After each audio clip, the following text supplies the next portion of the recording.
nth prime. So we saw how to write is prime and faster is prime. We just looked at this here. And in fact, here they are again. Is prime and faster is prime both use a for loop because we know the specific range we're going to consider. For is prime, it's from 2 up to and not including n.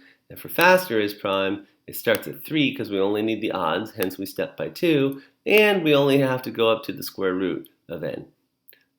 On nth prime, we have a different problem. Nth prime, we want to find, well, the nth prime number, where the 0th prime number is 2, and so on.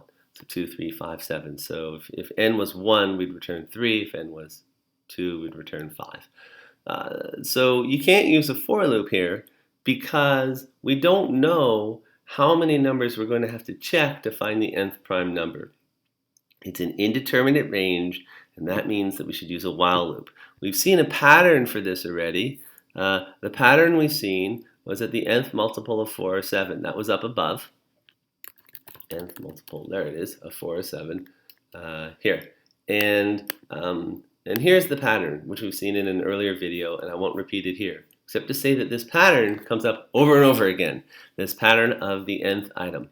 Here, it's a little cleaner because we know 0 isn't prime, so we'll start our guess at 0. So we'll add 1 to our guess, and the first one we'll check is 1. In truth, we could actually start our guess at 1, and that would work too. I think it's a little cleaner to start at 0 because in many cases, for testing things besides primality, you'll probably want to actually start at 0, and so you can test when guess is 1. In any case, it's the same logic as above. You have a guess, which is a counter, which is going to count from 0, 1, 2, 3, 4, 5. And every time we increase the counter, or the guess, we call is prime, which is in fact, of course, faster is prime. We call is prime on that guess. If in fact it's prime, we found another prime, so we add 1 to the counter of the number of primes we found.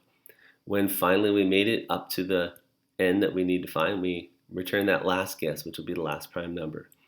To check it, we'll have a loop over a range of 10, and we'll print out n followed by the nth prime number of n.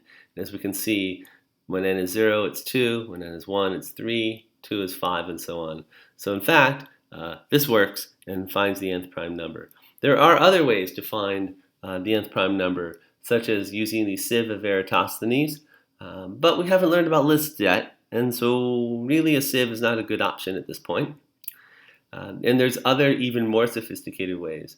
But for having programmed less than 2 weeks, this is a perfectly adequate way to find the nth prime number and will actually allow us to solve a whole bunch of interesting problems that use prime numbers, which we'll be doing this week. In any case, to wrap things up here, consider that this one example, which uses both faster is prime and nth prime, has a compelling demonstration of where you would use a for loop, which is here, over a fixed range, and where you use a while loop, which is here, over an indeterminate range. And so that brings us to a close for for for loops and for while loops.